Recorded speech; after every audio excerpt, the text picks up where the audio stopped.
Dios le bendiga. Si continuamos con el libro de Efesios, la carta del apóstol Pablo a los Efesios. Terminamos con el capítulo 1 y vamos a dar la conclusión de ese capítulo 1, del versículo 19 al 23. Voy a leer simplemente dos versículos. Dice: el cual la supereminente grandeza de su poder para con nosotros, los que creemos, según la operación del poder de su fuerza, la cual operó en Cristo, resucitándolo de los muertos y sentándolo a la diestra de los lugares celestiales. Ese poder de Dios que levantó a Jesús de entre los muertos, dice que le dio la autoridad de ser Cristo la cabeza de la iglesia. Esta última parte del capítulo 1, Pablo nos habla acerca de un poder de Dios, un gran poder para los creyentes o en los creyentes. El poder que resucitó a Jesucristo de los muertos, ese poder lo hizo subir al cielo y está a la diestra de Dios en lugar de autoridad. Ese poder le dio autoridad a ser cabeza de la iglesia, o sea, la dirección de la iglesia.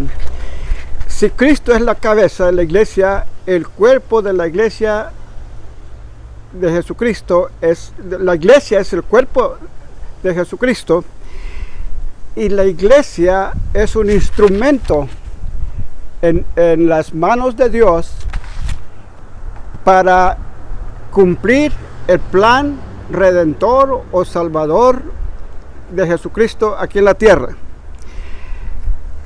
Dios utiliza con poder a la iglesia.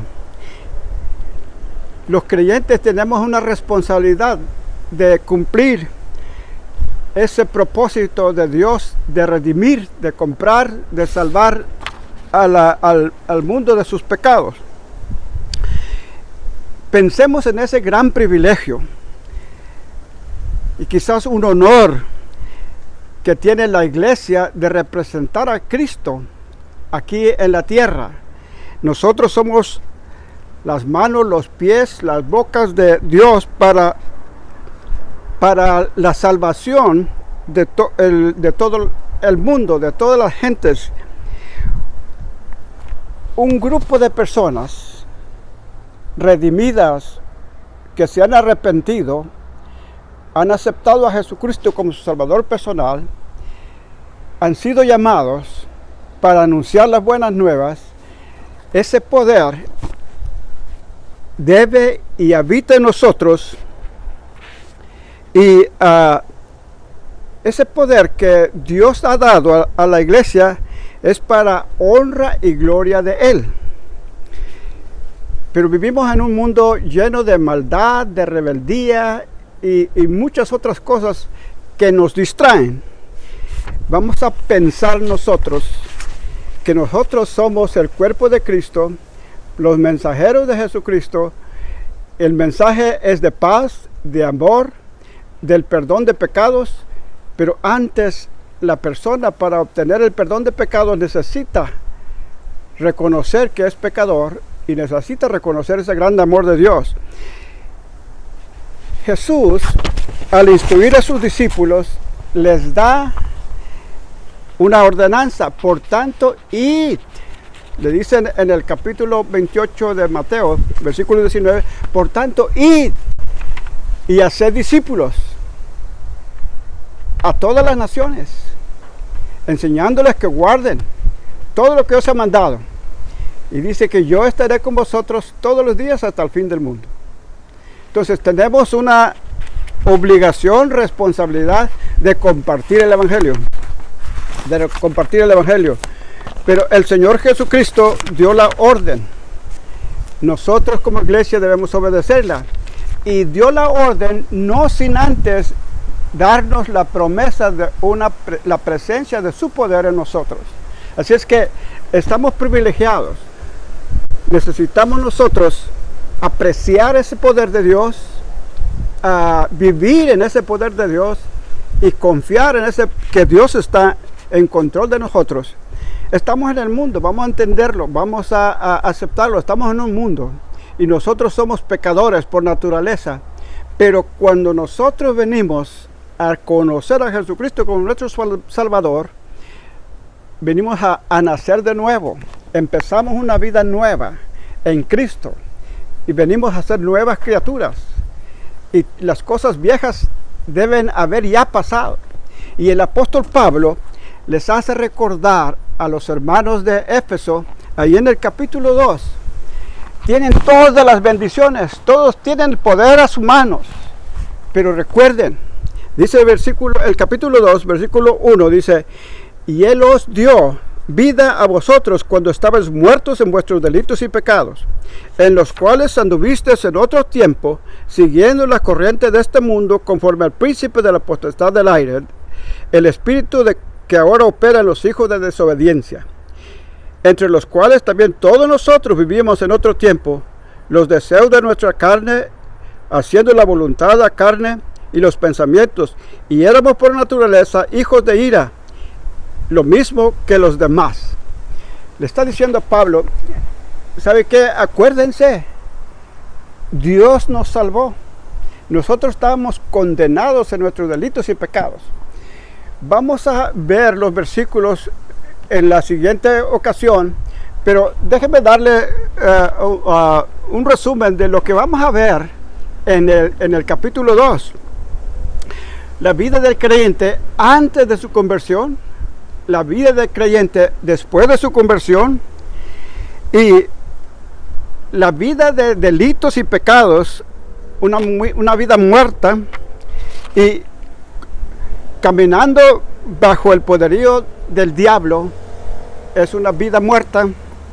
Caminando en desobediencia es una vida muerta. Una vida desgastada. Gastada en desobediencia al mundo. Estamos nosotros en este mundo. Y dice el Señor Jesucristo, pero no somos del mundo. Y tenemos que tener mucho cuidado y estar pendientes porque dice el apóstol Pablo, ustedes, Dios les dio vida cuando estabais muertos en vuestros delitos y pecados. ¿Estamos vivos o estamos muertos? Debemos tener vida en Cristo, tenemos toda vida.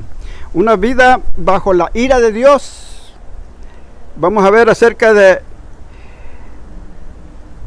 el creyente espiritual y el creyente o la persona que todavía no cree y vive en la carne, satisfaciendo los deseos de la carne. Antes de nuestra conversión, nosotros estábamos muertos. Después de nuestra conversión, aceptar a Jesucristo como nuestro Salvador, nosotros tenemos vida en Cristo.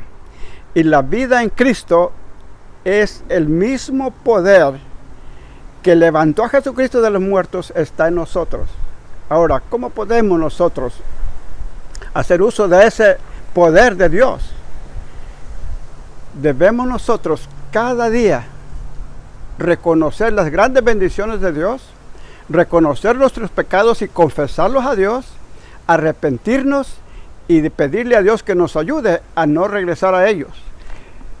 Y me va a decir, parece fácil, pero no es fácil. No es fácil. No es fácil. Estamos luchando.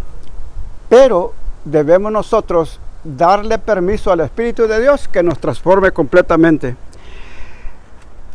Nosotros, los que venimos a vivir en Cristo, los que nos hemos arrepentido, depositado nuestra fe en Cristo, venimos a ser mensajeros de Dios, venimos a ser siervos de Dios, venimos a ser mensajeros que anunciamos la verdad de Dios. En la iglesia tratamos de ayudar a los niños, la hermana que está encargada de los niños, a que puedan entender que un Dios grande que nos ama, un Dios que debemos respetar. El hermano que es encargado de los jóvenes, que hay un Dios, y los jóvenes ahorita tienen muchas ideas en su cabeza, pero hay un Dios, y un Dios verdadero, que necesitan conocer en una manera íntima y personal.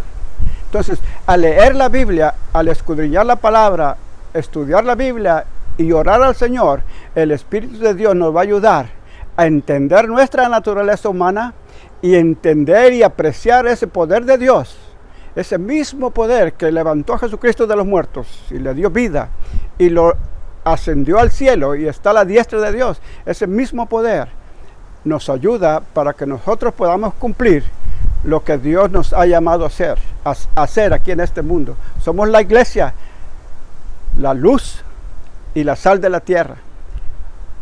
Gracias por su atención. Pedimos que Dios le bendiga. Lea la palabra, escudriñela y pida a Dios que le revele sus verdades. Dios le bendiga.